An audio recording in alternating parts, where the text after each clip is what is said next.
Tips and Potpourri. You're with Tanisha Ali, and I want to talk about 6 things that you need to be aware of if you are new to Sisterlocks and you're just starting them. These things can somewhat be unexpected, so it would be helpful if you know ahead of time what to expect.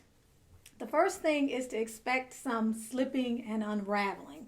Now, I will do another video shortly on what to do if you experience slippage and unraveling, because I think it's important to get a handle on it early on. It can be costly. Slippage is when the locks begin to unravel here at the base of the root. Okay, they start to unravel and you know it's not new growth. Say, for example, after you wash your hair, you notice there's a lot more space up here than there was before you washed your hair. Then you know that some slippage has occurred. It occurs here near the scalp. The unraveling is what can occur at the ends, and that is what is responsible for when you see some women's hair and you notice that the ends are just unraveling, and far away it doesn't even look like they have Sisterlocks because there's been so much unraveling. And if they don't actually get that fixed, or the loctician or the consultant recommends that they just leave it alone, that loose hair is just going to have to mat on its own, and you know it's not going to look like it has a pattern, right? And some people don't mind that, but I know I would mind that because I'm big on uniform locks. Now, I unravel my own ends. I never wanted my ends to close. A lot of them didn't close anyway because of the texture of my hair. But if I saw them closing, a few of them, I would just open the ends up with a push pin. I have to be careful though, because a lot of the modifications I've made to my locks, when they've gotten fat and bunchy and I decided to go in and do various things, I would unravel them, and if not careful, they would continue to kind of ravel up, so I have to be careful.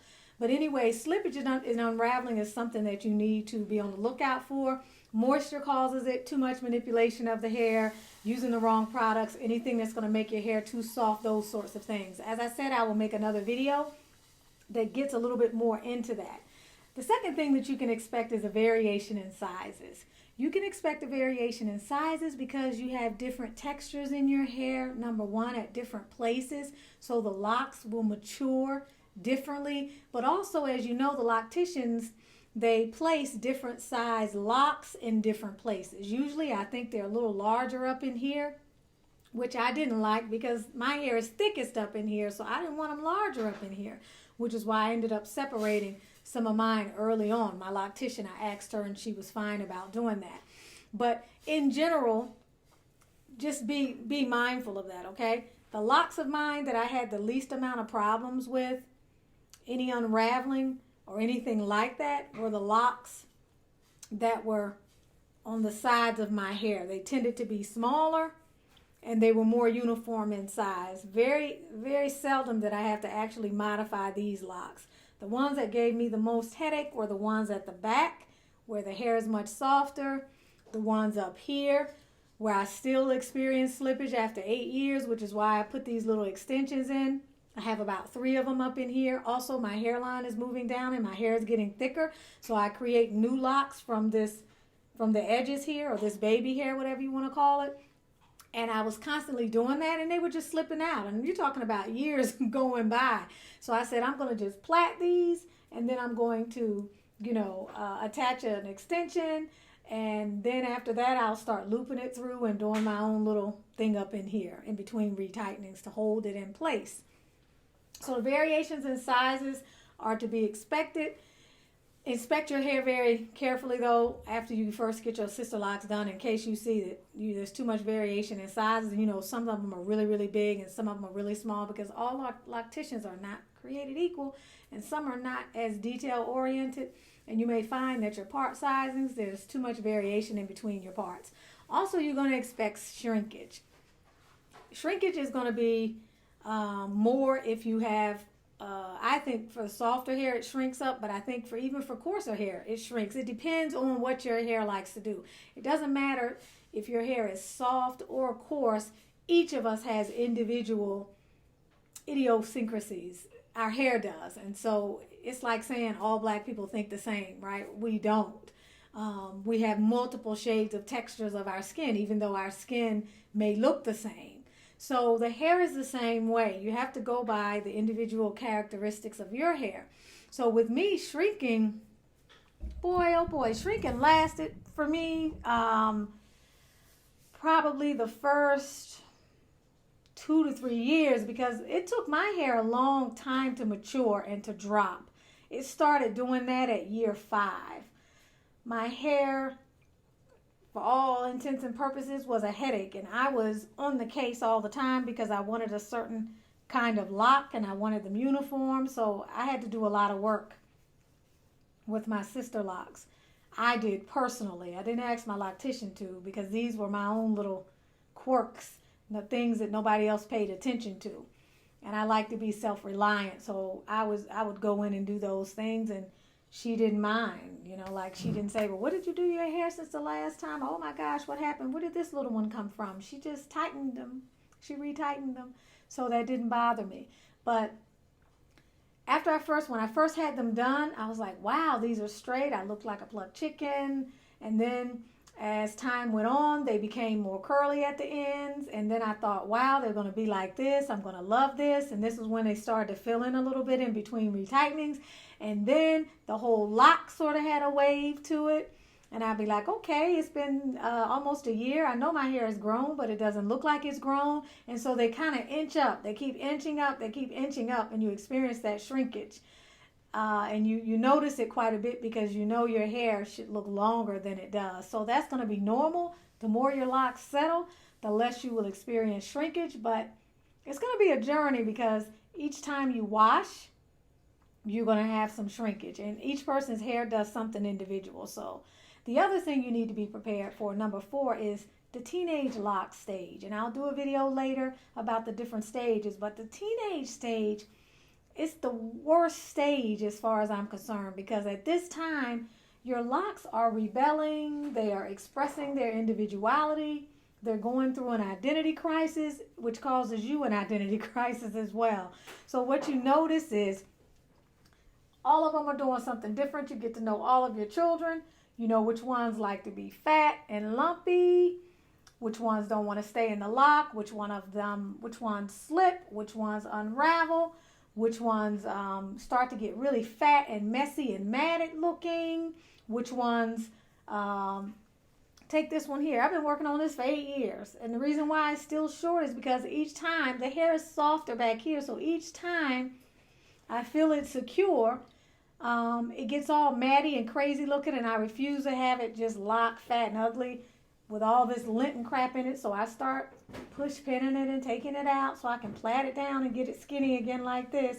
And inevitably, this one just keeps doing the same thing. It's been doing this for 8 years. So that's the type of thing that I'm actually talking about. So teenage locks, those are something that are par for the course. It's something you have to get used to. If you are someone who's a bit of a perfectionist, then you find ways to get around it, even if it means you need to roll them to sort of compress them, or you pick at them, or you do different things like I did, which hasn't really harmed my hair that much.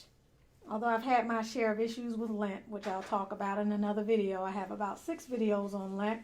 That's been my greatest ordeal with the Sisterlocks, is the lint war. The battle that I wage once or twice a week with lint. So number 5 is dry or itchy scalp, or flaky scalp.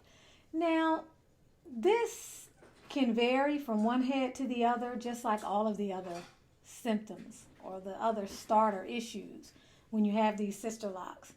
The thing to remember is that you have to give your hair what your hair needs. Now, this is what I say, and this is a disclaimer, because whatever you decide to do with your Sisterlocks is your responsibility. You take the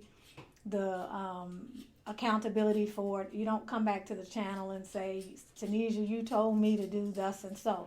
This is what worked for my hair. My loctician recommended oil from day one.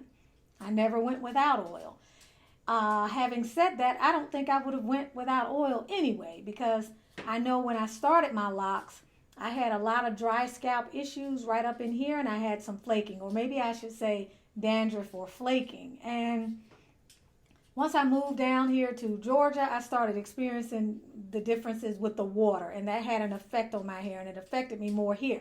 Now, when I started with my Miracle Oil blend, which I mentioned on the channel, you can look for the video, that solved my issues. I haven't had any more dry scalp issues or flakiness in years, and I know it's because of the essential oil blend. But notwithstanding that, they tell us not to use any oil on our hair, and many people experience a lot of discomfort, tightness, drying, and itchiness trying to uphold that part of the wish list. And what I'm saying is, beyond the period of which I think Sisterlocks talks about, your hair has to cleanse itself, and this stuff has to come up off the scalp and cleanse itself, and that's really what the itching is about, your scalp doing some self-cleaning or making an adjustment.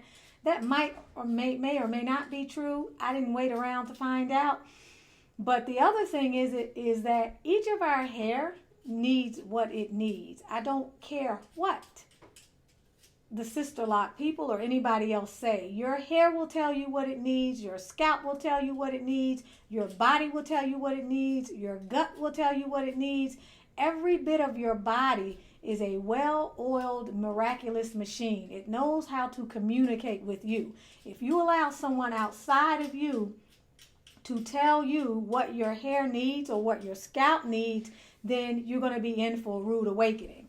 And I say that because no one is saying you have to saturate your strands with oil, but if you need to spray a little bit of, and it may be various potions that you need to make. Some people, water and essential oils may work for them, a spray. For other people, they need water, essential oils, and a little bit of jojoba or almond oil. For other people, they don't want the water at all. They can handle jojoba oil. Some people need something a little bit heavier than that. You have to find what works for your hair, and you have to be confident in that, and then use moderation. That's what it is you really want to practice. You want to practice balance and moderation so that you don't overdo whatever it is that your hair needs, because you don't want to experience unraveling and all of that. But I can pretty much, this is my experience. I'm going to unravel up here whether I'm using oil or not. You all know I haven't been using my Miracle stuff for about 6, 7, 8 months now. I'm paying the price for it. Eventually I'm going to go back to it. I was doing an investigation with the lint to see if it made a difference. But it doesn't matter. I'm still having slippage up here, which has nothing to do with oil or otherwise. It has to do with some other issues. So if your hair is feeling oily, it's feeling dry, if it's feeling itchy, if your scalp is aggravated, you might want to really sit down and have a little conversation with your hair and decide maybe you need to listen to what your hair needs, because to go for 1, 2 years, 3 years, and your scalp feeling the way it feels and your scalp not getting what it needs from you and it making you miserable because your hair is itchy and you're feeling uncomfortable, I don't know that that is really worth it. And like I said, your body will tell you what it needs. So you go in very cautiously in the beginning, a little bit at a time. Maybe you want to just test one area of your hair to see what happens. You don't overdo it, but you give yourself a little bit of wiggle room. You may be a little bit happier. The sixth thing that you need to expect with the locks when you're starting locks is just maintenance. Somehow people tend to think that the retightenings are the only thing that they need to be concerned about with maintenance. Granted, when you get Sisterlocks, it makes your life so much easier, okay? And having beautiful hair every day becomes a stressless process, or stress-free, unless you're dealing with dust and lint and stuff like what you see, which you can't see, I can see. So you can kind of start to think, some people have this misconception that there's no maintenance involved. There is maintenance involved. There is maintenance involved. Even if it's just going through your locks, canvassing for lint, for residue, figuring out what you're going to do about that. If it's oiling your scalp, if you're somebody that likes to massage your scalp, keep that crown chakra and that third eye chakra energy flowing, and to keep those follicles getting the circulation that they need, that's considered maintenance. Washing is considered maintenance. The most work that you'll do probably with your locks will have to do with the braid and banding. That's considered maintenance. So all of the things that you're doing to keep your hair to keep your hair set because of the investment that you've made in it is going to be worth it. So those are the 6 things that you need to be prepared for if you are starting Sisterlocks, you're on the fence, you're trying to make the decision, or you have and you're new to this and you start to look at your hair and you're like, oh my gosh, these are coming out. Oh, what, this is unraveling, or this is slippage. What is going on? It's going to cost you money. Anything that causes your locks to ill perform is going to cost you money in the long run unless you repair it yourself. So you want to be mindful of some of the things that I mentioned. I'm Tanisha Ali with Butterfly Transformations, connecting you to the vision of who you truly are: spiritual mentor, life coach, motivational speaker, author, energy healer, and tarot reader. My contact information is in the description. You can go to HAIR Reiki to find me, or Butterfly Transformations. I help to connect women to the vision of who they truly are. I help women to gain clarity, to up-level their mindset, to clear and heal energetic roadblocks, and to manifest abundance. My book is also in the description. It is called Manifesting Your Masterpiece. Manifesting Your Masterpiece. She tore up my cover. She doesn't like my book. You see how she cut me off when I started talking about my book? But you can get it on Amazon. You all have a wonderful, wonderful day or afternoon. Beautiful butterflies and perfect people. Bye-bye.